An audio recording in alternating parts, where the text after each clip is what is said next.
এই ভিডিওতে আমরা দেখব সিএক্স প্রোগ্রামার সফটওয়্যারে কিভাবে আপনি একটা নতুন প্রজেক্ট ক্রিয়েট করবেন, সেটিকে সেভ করবেন, ওপেন করবেন এবং আপনি প্রোগ্রামটিকে সিমুলেট করে রান করে দেখবেন। হুম? সো আমরা যদি আমাদের সফটওয়্যারে চলে আসি, অর্থাৎ আমাদের সিএক্সপি অর্থাৎ সিএক্স প্রোগ্রামার। সো আমরা সফটওয়্যারটাকে ডবল ক্লিক করে ওপেন করলাম। ওকে, ফাইন। সো এখান থেকে আমরা আমাদের ফাইলের যে অপশন এখানে ক্লিক করব। দেন এখান থেকে নিউ। সো নিউ থেকে আপনার ডিভাইস নেম বা আপনি এখানে প্রজেক্ট নেমও দিতে পারেন। কি নামে আপনি প্রজেক্টটা সেভ করতে চান। কেমন? সো এটা আমি চেঞ্জ করলাম না। এটা নিউ প্রজেক্টই আমি রাখলাম বা new PLC 1। So device type কেমন? অমরনের অনেকগুলো সিরিজ আছে। তার মধ্যে আপনি কোনটা নিয়ে কাজ করতেছেন সেটা আপনি এখান থেকে চুজ করবেন। সো ধরুন আমি এখান থেকে চুজ করলাম যে আমাদের আ আ CP1E কেমন? সো এর মধ্যে কিন্তু আবার সেটিংসে আসলে আপনি এখানে E20, E30 এরকম অনেকগুলো আপনি পাবেন। সো ধরুন আমি E20 টাই নিলাম। দেন আমি এখান থেকে ওকে দিব এবং আমার যে নেটওয়ার্কিং টাইপ এটা ইউএসবি থাকলো আপাতত। কেমন? এগুলাকে পরে যখন আমরা প্রোগ্রাম দিব বা নিব তখন আমাদের ক্যাবেলের উপর বেস করে এগুলাকে চেঞ্জ করতে হয়। সো এখানে কমেন্ট লিখতে পারেন আপনি। দেন এখান থেকে আমি ওকে দিব।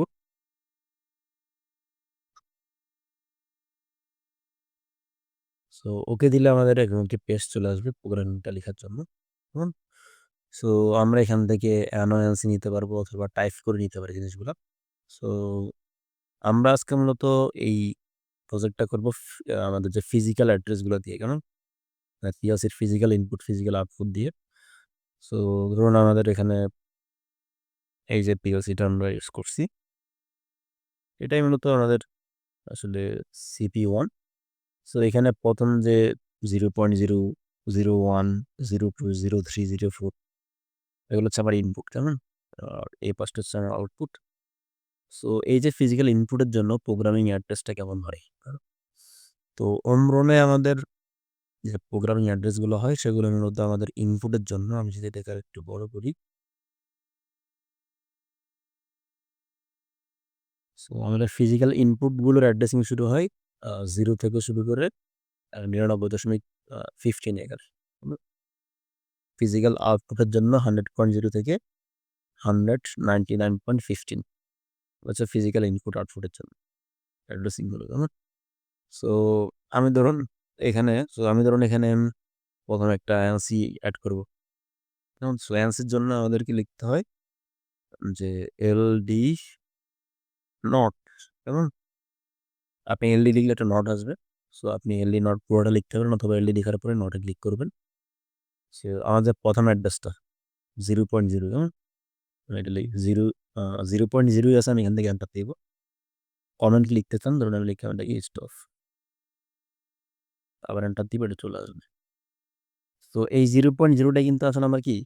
আমার এই যে পিএলসির ১ম যে 0 টা অর্থাৎ ১ম ইনপুটটাই যেটা ফিজিক্যাল ইনপুট তার জন্য প্রোগ্রামিং হচ্ছে I 0.0। সো আমরা প্রোগ্রামে আসলে I লিখবো না, আমরা জাস্ট 0.0 লিখবো, তাহলে সেটা ১ম ইনপুট সেগুলো নিবে। সো এরপর তো ধরেন একটা অ্যানো লাগবে। সো অ্যানোর জন্য আমি লিখবো এলডি, দেন আমি স্পেস দিব। হুম? সো স্পেস দেওয়ার পরে আমার অ্যাড্রেসটা আমি লিখবো। এখন এটাকে লিখবো 0.1। এন্টার দিব, এরপর কমেন্ট লিখবো। এটাকে নরমালি স্টার্ট। এখন লাগবে একটা আউটপুট কয়েল, কেমন? সো আপনি এখান থেকে নিতে পারেন অথবা আমি সরাসরি কি করলাম লিখে দিলাম OUT আউট। এখন 100 থেকে কিন্তু অটোমেটিক সে দেখাচ্ছে 100.0। হুম? সো এবার আমি এখান থেকে এন্টার দিই। কমেন্ট কি? ধরুন আমার মোটর ওয়ান। হুম? সো এটা এখানে চলে আসছে। সো এরপর ধরুন আমি চাচ্ছি কি আমাদের ল্যাচিং করবো এটাকে, তাই না? সো ল্যাচিংটা কিভাবে করতে হয়? স্টার্টের নিচেই। সো এখানে আমি লিখবো অর এক্সপ্রেস কাকে দিয়ে করবো? আমার 100.00 দিয়ে লিখে আমি এন্টার দিব। এটা কিন্তু ল্যাচিংটা হয়ে গেছে। হুম? সো দেন এটাকে আমি সেভ করতে পারি। আমি কোথায় সেভ করতে চাই, ধরুন আমি ডেস্কটপে রাখলাম।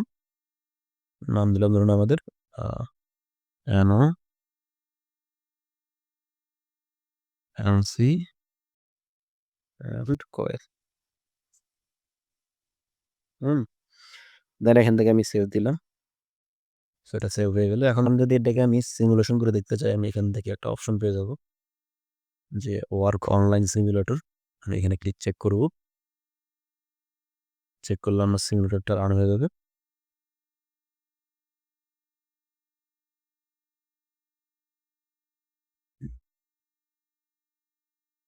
সো প্রোগ্রামটা আমার ট্রান্সফার হয়ে গেল। ওকে। সো এখন জাস্ট আমি অ্যানোর উপর ক্লিক করলাম। ক্লিক করে রাইট ক্লিক করলাম। দেন এখান থেকে চলে যাবো আমি ফোর্সে। ফোর্সে গিয়ে অন করব। সো দেখুন আমার আউটপুটটা চলতেছে। হুম? আউটপুট বার আমার ল্যাচিং হয়ে গেছে। তো এখন যদি আমি এটাকে আসলে ফোর্স অফও করে দিই, তাও সেটা ল্যাচিং এর থ্রুতে চলতেই থাকবে। আর যখন আমি এখান থেকে স্টপটাকে ফোর্স করব, তখন আউটপুটটা অফ হয়ে যাবে। কেমন? আবার অফ করলাম।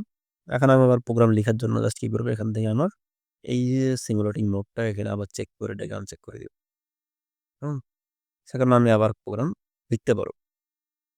সো ধরুন আমি এখানে Q0.0 দিয়ে আ ধরুন আমি Q100.0 দিয়ে আমি কি 100.1 কে চালাতে চাই। সো নাটক 2 তে এখন আমি আসবো। সো এখানে আমি লিখব LD। কার এটা? ধরুন আমাদের LD স্পেস দিয়ে আমি 100.0 লিখব। 100.00 লিখে আমি এন্টার দিলাম। অর্থাৎ মোটর 1 এর অ্যানো কন্টাক্ট। সো এটা দিয়ে আমি মোটর 2 কে চালাবো। আউট স্পেস এই যে 100.1 কিন্তু অটোমেটিক লিখে দিচ্ছে আপনাকে। কেমন?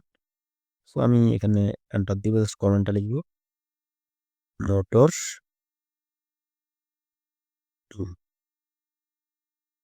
হুম? সো আবার যদি আপনি সিমুলেশন করতে চান, একটা সেভ দিতে পারেন যে আপনি স্টার্ট সিমুলেশন দিলেন। হুম? সো আমি মোটর 1 টাকে চালাই। এখান থেকে চাইলে আপনি আ সেট অন করে দিতে পারেন। অন হয়ে গেল। আবার চাইলে আপনি সেট অফও করতে পারেন। কেমন? Set of. ওকে। সো এখন যেহেতু Q100.0 চলতেছে এজন্য Q100.1 টাও কিন্তু আমার অন আছে। কেমন?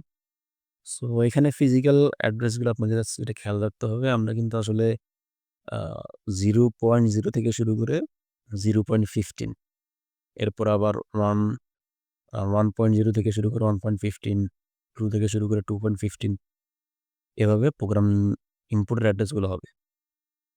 আর আউটপুটের গুলা আমাকে 100 থেকে শুরু করতে হবে।